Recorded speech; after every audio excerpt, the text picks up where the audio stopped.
ان کا ذکر کیا تھا وہ ایسی نہیں تھی جو شاہجہاں نے ان کو لکھوایا ہو، بلکہ اس کے زمانے میں لکھی گئی.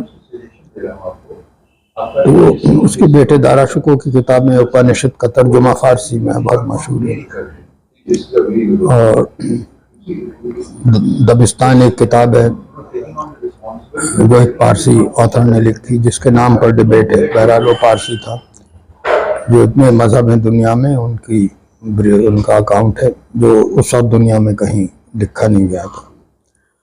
تو یہ دو چیزیں بہت امپورٹنٹ مہتوپورن ہیں، اس کو میں نے ذکر کیا تھا. شاہجہاں کے دور میں سے یہ کہا جاتا ہے کہ تعمیراتی کام زیادہ ہوئے، ادبی کام نہیں. ادبی کا تو بتا رہا ہوں بھائی، لوگوں نے تو کیا نا، دربار والے نہ کریں، لیکن اب ایک کوئی صاحب بیٹھ کر پارسی تھے، انہیں کوئی مغل دربار سے مطلب نہیں، وہ دنیا بھر کے جتنے مذہب ہیں ان کے بارے میں انہوں نے ایک کتاب لکھی دبستان.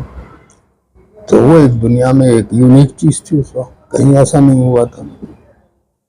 اس طرح دیکھتے ہیں اس دور کے اندر جو ورد ہاں وہ پیدا عیسائیوں سے ملے،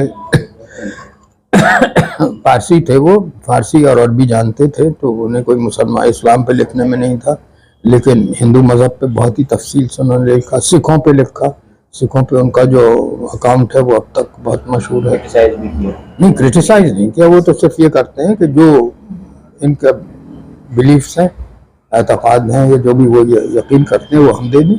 وہ اپنا کوئی کمنٹ خود نہیں کرتے.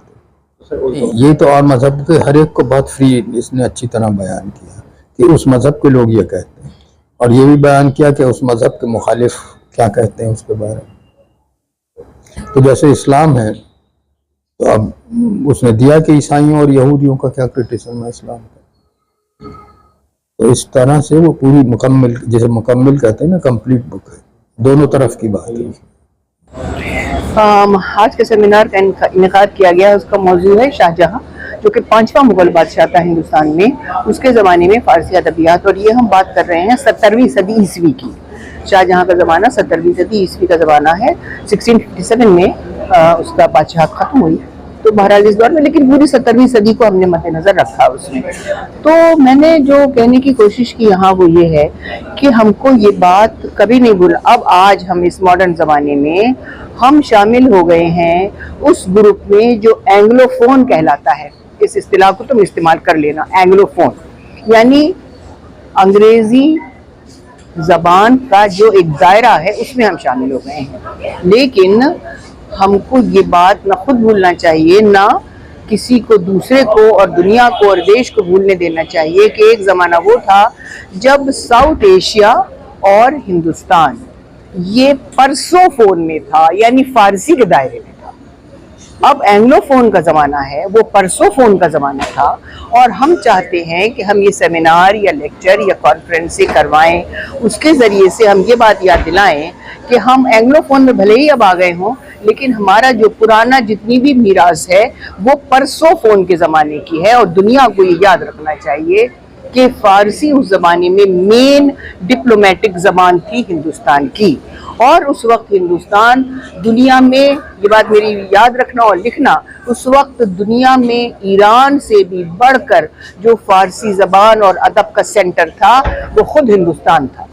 بہت اہم سیمینار ہے اور اس سے ہمیں بہت اچھے نتائج سامنے آئیں گے.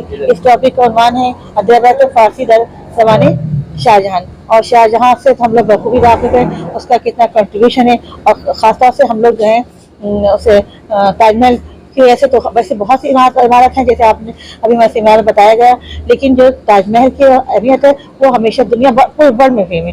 تو ہم، اور اس کا یہ تو اس کا ادبی کام تو بہت کم تھا، لیکن تعمیری سے کام جو تھے بہت زیادہ کرایا شاہجہاں نے. ایکچولی یہ مغل جو تھے صرف صاحب تلوار نہیں تھے بلکہ صاحب قلم بھی تھے. اور آپ بابر کو دیکھیے، اس نے تو اس کی بابری لکھی، کیا زبردست کارنامہ انجام دیا. اسی طرح اس کا بیٹا ہمایوں، وہ بھی حالانکہ اس کی زندگی پوری جنگ اور مشکلات میں گزری، لیکن اس کے باوجود بھی وہ اتنا علم دوست تھا کہ جہاں بھی جاتا تھا ایک چھوٹا سا کتاب خانہ اس کے ساتھ چلا کرتا تھا. اور اس میں خود صاحب دیوان شاعر ہے. اس کا دیوان جو ہے خدا بخش لائبریری میں محفوظ ہے. میں نے اسے کام کیا، اسے پڑھا ہے، میں بہت سے امپریس ہوں. اور میرا کوشچن جو میں پی ایچ ڈی کا سوال تھا وہ یہی تھا کہ contribution of Babar Humayun toward Persian literature. میں اس دور سے خاص طور سے مغل یا دور کے کارناموں سے بہت زیادہ امپریس ہوں.